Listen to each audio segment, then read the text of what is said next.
Hello everybody, welcome to Trail Talk. This is leg 10, and let me caveat by saying that the next two legs are some of my most favorite areas to hike at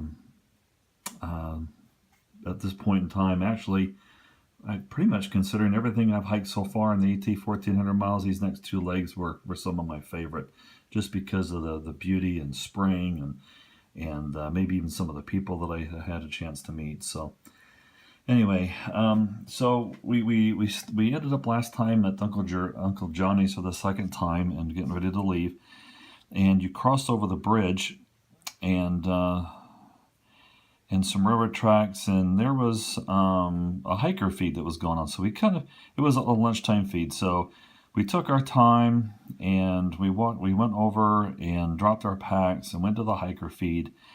And when it comes to hiker feeds, different organizations do that. And this one happened to have been a church organization. And this is not meant to be a judgment, but what I thought was interesting, and this happened more than once to me on the trail, when you're dealing with church organizations doing service, they kind of put all the hikers in the same category, that we are all out hiking to work something out in life personally. Whether it's a death in the family or a breakup or a divorce or military PTSD. It seems like and while yes, some of that happens, some of us are just out there hiking because we really want to hike the Appalachian Trail. All right. So anyway, we start out, and for us, it was a little after lunchtime before we started, and I don't think we didn't really mean to stop here at this Curly Maple shelter, but we got here. It was a Sunday afternoon. It was absolutely gorgeous. The trees that were at the beginning of this video were shot basically me laying down on the ground just looking up. It was just a beautiful spring day, and we decided to kind of end early and stay there. So for the night, and so it was it was a really short mileage day, but it was just one of those good kind of chilling out days. Got a little bit of, we'll call it a Nero kind of a day, and we camped there, and if I remember right, we brought in some like some hot dogs or some sausages with us, and we got a fire, or maybe that was the next night. We were going to do it this night, but we didn't. But anyway, it was just a kind of real good hanging out time. There was a couple there that was from Tasmania, and this is one of the lessons learned about throwing. It's always better to throw your bear bag, your rock bag for your bear bag, kind of underhand. He threw it baseball style, and it was just a rock that was tied to a rope, and it hit a tree and came back and smacked him in the forehead.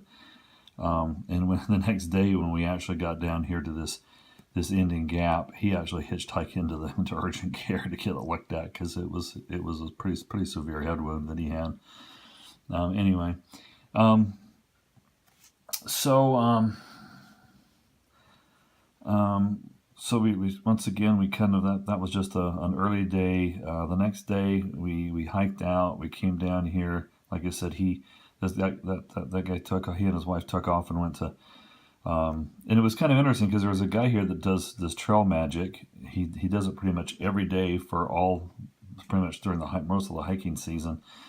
And he was teaching them how to hitchhike, which I thought was interesting. He's just like, go out there and smile. Everybody doesn't smile, so she went out there and just got all happy and giddy and smiling. And first car pulled over and took him into town. I thought that was a pretty good, interesting how-to on on hiking. So this next day you're continuing to climb back up. We're eventually going to get back up to about 5,000 feet again, and as you can see from the profile, we're continuing to climb, and we came across this little beauty spot here, and it's easily accessible. There's parking up there. This is a really cool place to camp, with a really nice sunset. And in a way, that's probably where we should have gone coming out of Irwin. We could have probably made this this beauty spot, having seen that now. This would have been a really cool place to camp. There was a guy doing trail magic that we'll run into again. And so we stopped there and we had some chips and sodas and beer for those who were drinking it. And then we took off and, well, let's see here. I have a photograph of what it looks like up there at Beauty Spot. Let me throw that in here for you. Okay, once again, great spot to camp. It didn't work out for us because it was still too early in the day. This next climb was really cool. I mean, this takes us back up again over 5,000 feet again. But when you have a note in here that says dense spruce forest, I mean, that's there because it's significant, and it was really pretty hiking up through here and coming back down here to this low gap campsite. And I have another picture of kind of what the trail looks like going through that spruce forest.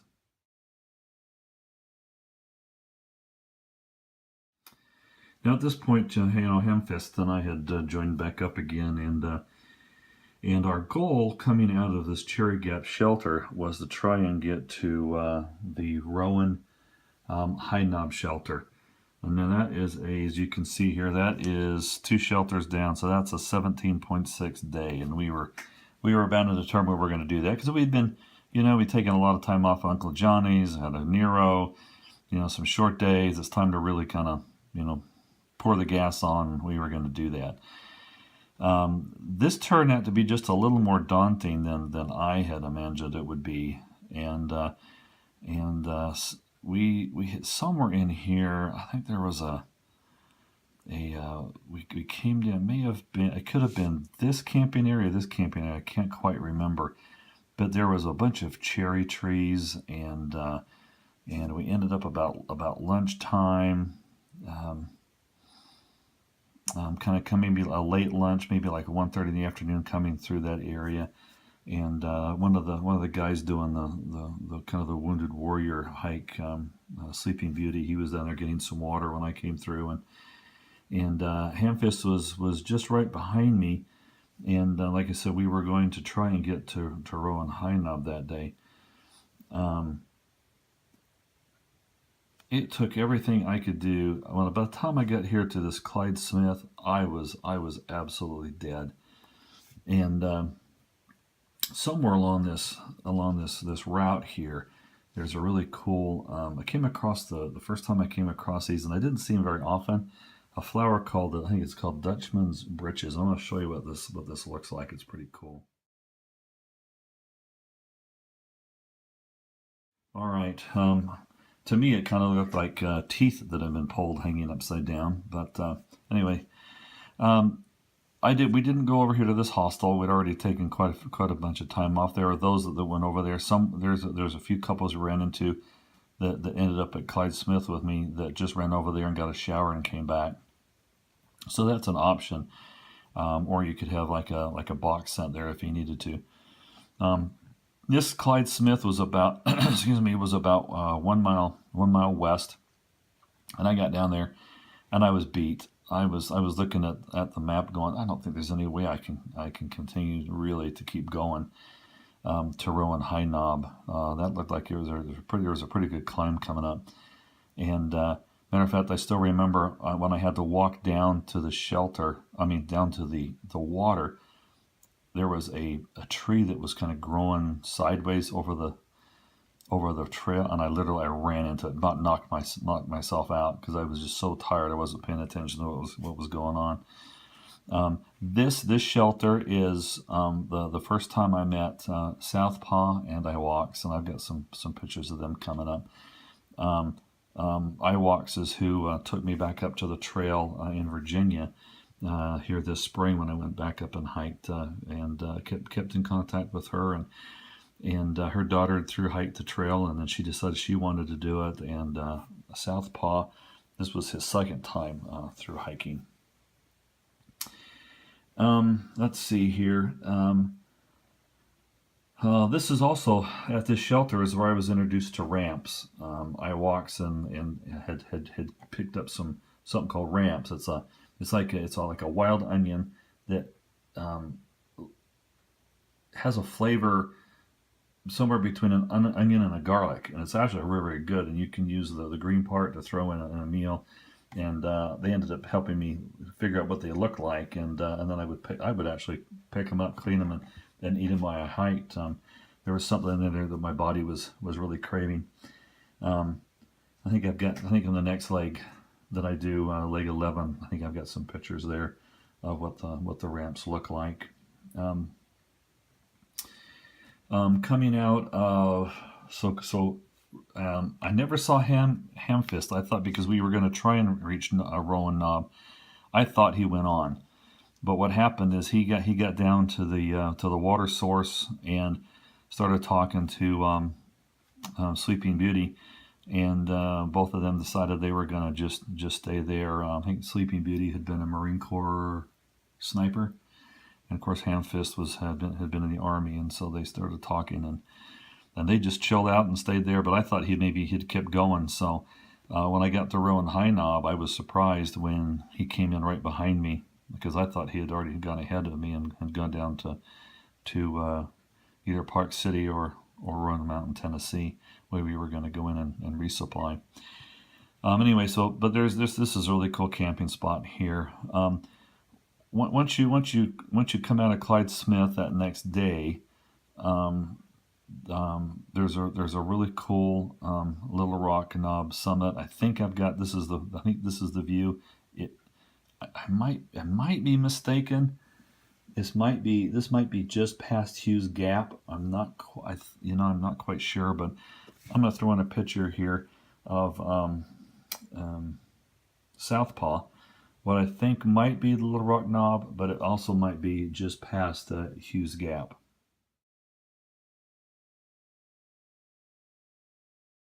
And the more I think about it, that's probably Hughes Gap, which is coming up. So note here. Now that I've moved it, let's see. These little notes are very important. Okay, here north to Rowan parking, no-bow trail bearing is compass south. So we're actually going to be climbing on a southbound heading all the way up the mountain if we are northbound. Okay, so something to keep in mind so you don't end up getting distracted. Now, when Southpaw hiked this in, I think it was 06, this distance was a lot shorter because it was straight up. And they've come in, they put a lot of switchbacks in this climb, which I was very grateful for. Because even then it was pretty brutal. There's areas where you can look up what looks like washed out little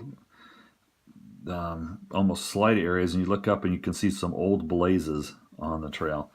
So something to keep in mind. Don't get distracted and get off the trail by following an old AT, but there are some old blazes there. This was a pretty brutal hike up. I should have gotten water down here, but I didn't, because I figured that I could just get some water up here. Well, this 0.1 east, I swear it was a lot further than that, but it was almost straight down the mountain, very vertical, very hard to get down. I grabbed my Sawyer and my squeeze bag, and I was just going to go down and kind of just drink a bunch of water and then bring a bag up, because it wasn't that much further up here to the shelter. And of course, then there was water here. Well, it turned out to be just this little 2-inch deep pool of water that was just seeping out of the rock, and I didn't bring a scoop down with me, so it took me a long time to get enough water to drink, and then enough water to and I think I could only get about a half a bag full to be able to bring it back up. By the time I got up here, if there was a garbage, I didn't see it. If there was a restroom, I didn't see it, and if there was water, I didn't see it. And if I had, it was before Memorial Day anyway, which I didn't pay. I forgot to. Once again, you gotta read stuff, and I didn't look at that. It wouldn't have been turned on anyway. Got up to Rowan, and it was still early enough in the day that we could have probably kept going, maybe down to another campsite or down to the shelter.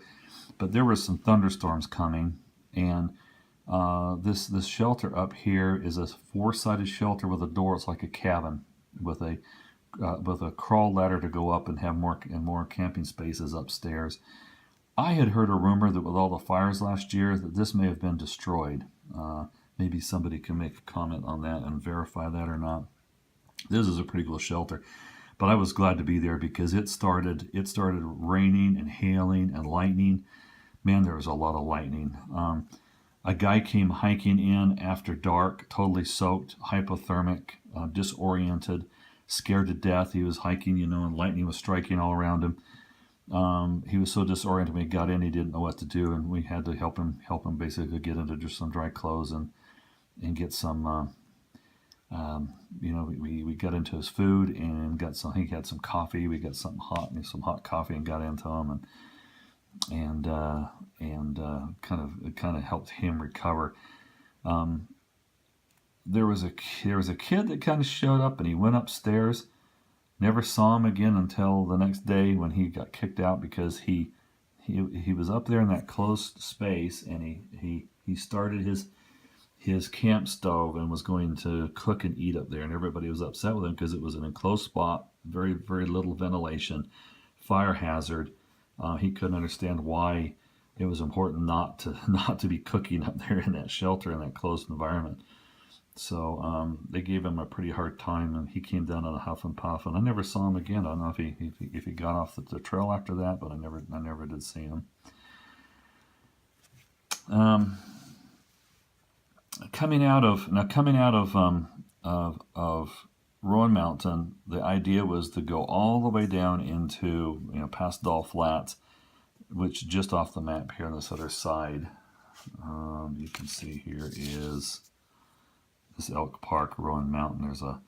There's a Mountain Harbor, kind of a hostel B&B here, and an opportunity to resupply. And so we're going to go all the way down there. I kind of wanted to see what this over mountain shelter looked like. It's the one that's the barn that had been a movie set for some horror movie that was then given to the ATC after it was done. I'm gonna put a photograph of it. Now this is from the little hump. This is taken from Little Hump looking back down towards the shelter, but it gives you a good overview of what it kind of looks like. Now Hamfist didn't want to go down there because it was 0.3 east, but I decided that I wanted to at least go down there and see what it looked like, and I thought I could at least go down there and get some water. And I got some water and got down there and went over the shelter, and there's just some people that were just kind of chilling out. And the guy that had been at Beauty Spot doing some trail magic he showed up there with some buddies and had hiked in a bunch of coolers, and they were going to do a fire that night with hot dogs and chips and sodas and beers, and I was with Iwax and Hamfist, Iwax and Southpaw. We were looking at some nasty weather coming in, and we were worried about being up here on Little Hump and then Hump Mountain with lightning. So we decided we'd just stay there, and this is one of the best chilling out nights that I've had. Let me show you what the view looked like from the little platform sleeping area, as well as a photograph of Iwax.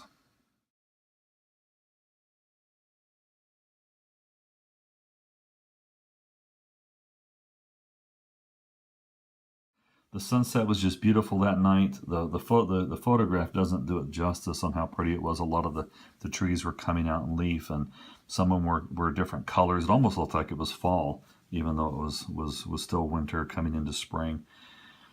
That next day it was a beautiful hike up here, up over Little Hump and then Big Hump, and then huge descent down. And somewhere in here I hurt my knee. I stumbled and twisted it, and was really discouraged that it happened.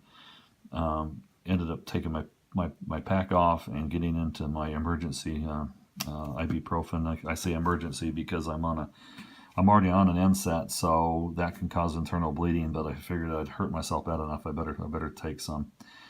Now Doll Flats here is where you cross over the border. For this is the last time. Really, from the time you hit Fontana Dam into the Smokies, you're going back and forth between North Carolina and Tennessee, constantly back and forth.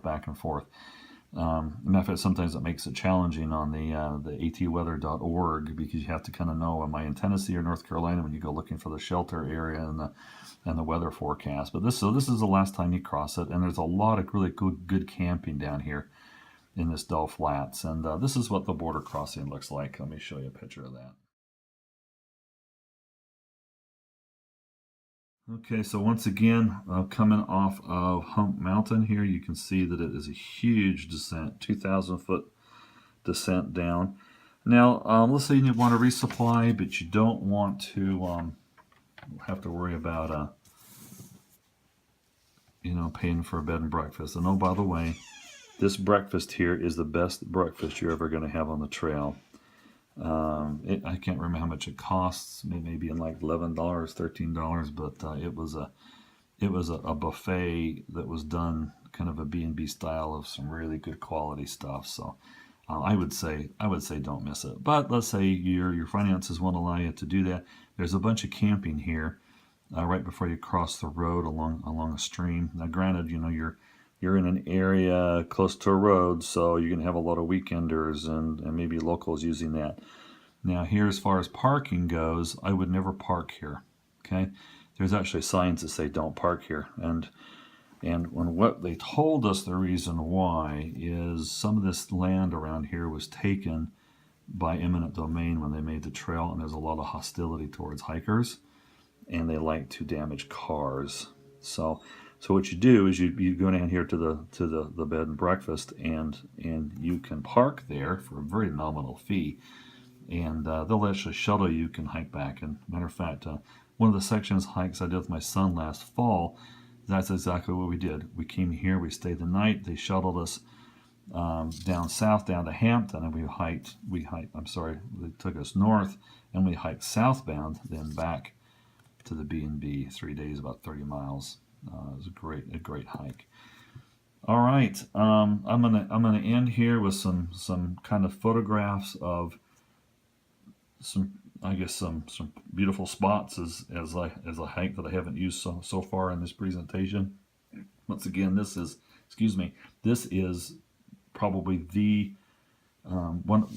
This leg and the next leg are some of my favorite, and would make excellent section hikes for people that are wanting to prep for the AT, or you just don't have time to maybe go out and do about 4 or 5 days and want to really have a really good hike and really kind of work the body.